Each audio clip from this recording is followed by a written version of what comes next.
Ya, halo guys, ini saya membuat video lagi. Saya akan update perkembangan uh, mengkonsumsi obat Mirjab dan penenang, dan tambah satu obat lagi yaitu Olajapin. Nah, jadi perasaan saya ini beberapa hari lalu, sudah 3-4 hari lalu membaik. Ya, saya lebih ada motivasi hidup gitu, pikiran tidak terlalu suram lagi, dan saya udah semangat kembali untuk hidup gitu ya. Yang dimana artinya obatnya berjalan dengan baik, dan untuk anxiety-ku, kecemasannya masih tetap berdebar, tapi yang berdebar hanya sebatas berdebar saja, nggak sampai panik, nggak sampai gelisah gitu ya. Dan sudah bisa sedikit tersenyum ya, karena terasa lega banget ya. Jadi tidak ada sia-sianya saya berdoa setiap malam, setiap pagi. Kadang ketika saya lagi kesusahan, saya berdoa, dan itu sangat membantu sekali untuk penyembuhan saya. Dan saya yakin saya telah disembuhkan oleh Tuhan Yesus, karena kemarin itu udah 5 minggu dan tidak ada hasil yang signifikan. Jadi saya berdoa, dan akhirnya doa saya dijawab. Saya diberikan kelegaan. Jadi sekarang saya ya lega banyak sih. Kalau mau dibilang sudah sembuh 60%, ya sekitar itu 60%, dan saya yakin hari demi hari saya akan sembuh lebih banyak lagi. Dan sekarang juga lagi proses penurunan obat penenang. Jadi biasa malam saya minum obatnya itu 2 mg, ini dijadikan 1 mg. Jadi dipotong setengah. Ya, memang ada efek ya ketika dipotong itu, karena saya sudah mengkonsumsi obat penenang hampir setahun untuk tidur, dan ketika dipotong setengah dosisnya itu oleh dokter ya, ini yang sarankan untuk dipotong itu dokter. Dan memang tidur itu gak setenang sebelum dipotong, tapi saya harus tahan karena kebanyakan obat penenang juga tidak bagus ya. Itu kan bahaya juga ya.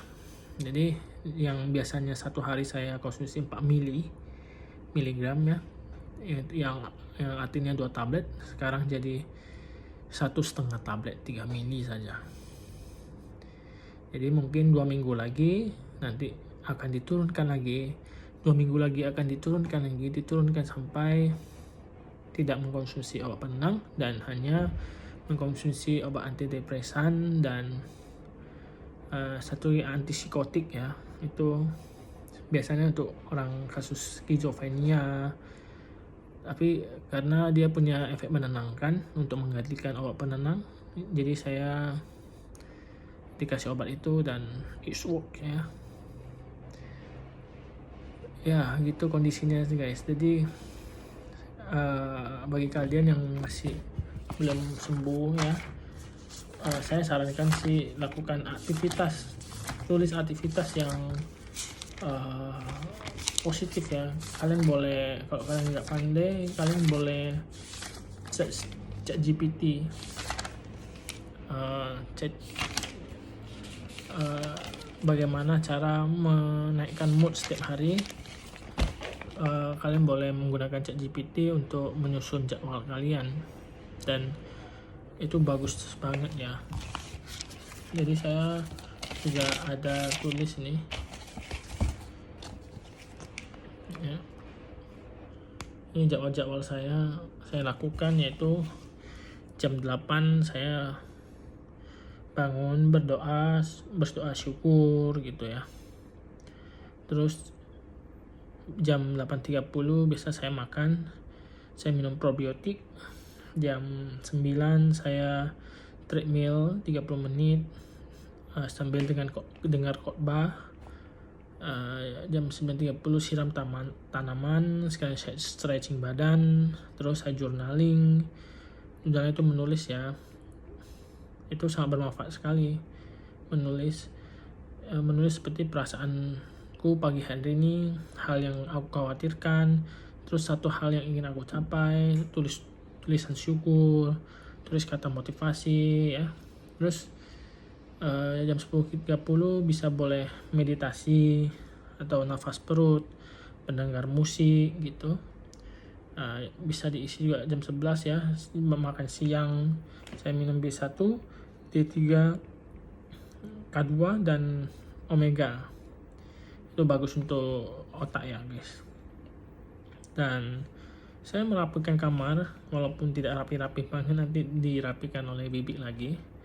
Tapi saya tetap melakukannya, karena ketika melakukannya ada sebuah perasaan puas telah menyelesaikan sesuatu gitu ya. Dan saya juga kadang mewarnai, menggambar, atau nonton video 10 menit yang nonton lucu-lucu ya guys, jangan yang nge-trigger.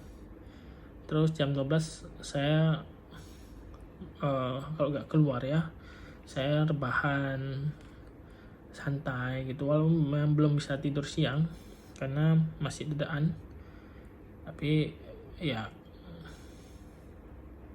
udah lumayan ya. Saya bisa rebahan, tutup mata sekitar 10-20 menit ya, enak juga sih guys, lebih segar ya.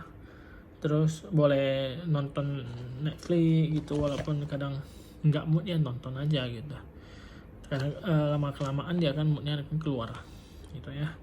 Kalau nggak keluar itu ngobrol dengan istri, ngobrol aja apapun, itu termasuk terapi bicara. Terus jam 2.30 nya boleh jalan-jalan atau lakukan hal yang ingin dicapai hari ini. Misalnya ingin gunting rambut, ya udah pergi gunting rambut gitu, paksakan saja, walaupun gak ada minat tapi paksakan saja. Terus jam 4 sore itu boleh stretching atau jalan-jalan sore gitu ya, yang ringan aja, jangan yang ngangkat berat gitu, atau jangan lari-lari karena sudah waktunya untuk istirahat. Kalau kita gunakan untuk lari-lari, nanti malam agak susah tidur, pengalaman saya begitu. Terus jam 5 saya makan untuk makan siang, makan malam sekalian makan sore ya. Jam 5 udah terakhir saya makan, saya siram tanaman. Terus jam 6 bisa baca komik, nonton Netflix gitu ya. Atau dan jam 7 saya melakukan hal kayak menggambar. Terus jam 8.30 biasa saya journaling lagi, yaitu terapi menulis lagi. Saya menulis apa yang terjadi hari ini sambil minum teh kayak chamomile. Jadi itu kayak teh chamomile itu bersifat menenangkan ya, dan saya tiap hari minum itu dan jadi lebih enak tidur guys. Terus saya journaling pikiran negatif, saya sangkal ya, saya timpa dengan pikiran-pikiran positif. Terus jam 9 biasanya saya minum obat antidepresan, obat penang, dan olajapin. Dan saya dengar musik yang tenang ya, musik seperti air gitu guys, atau musik hujan, ada hujannya ada musiknya gitu, jadi menenangkan sekali. Karena memang kita harus mempersiapkan untuk tidur, kita harus tenang guys, jadi agar kita bisa tidur dengan nyenyak. Terus jam 9.45 saya udah mulai ngantuk, itu saya akan berdoa, saya muji Tuhan dulu, baru berdoa.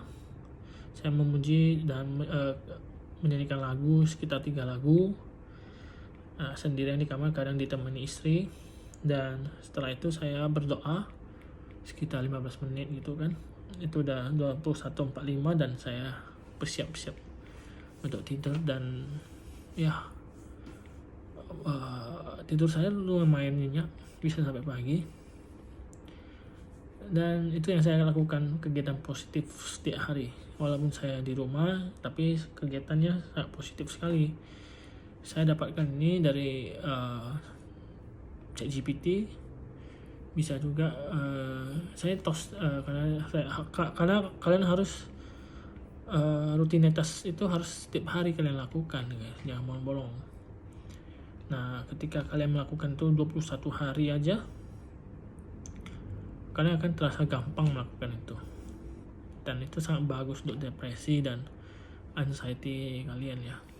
Saya merasakan sendiri, saya sudah lebih baik banget. Sudah 60%, 70% mungkin. Saya merasa tidak ada beban lagi, guys. Ya, karena saya juga berdoa kepada Tuhan, menyerahkan semuanya, berserah kepada Tuhan, dan ya saya mulai lebih baik. Jadi mungkin teman-teman sekalian bisa mengambil pelajaran dari video saya, dari pengalaman saya. Oke, terima kasih dan see you di video selanjutnya. Bye bye.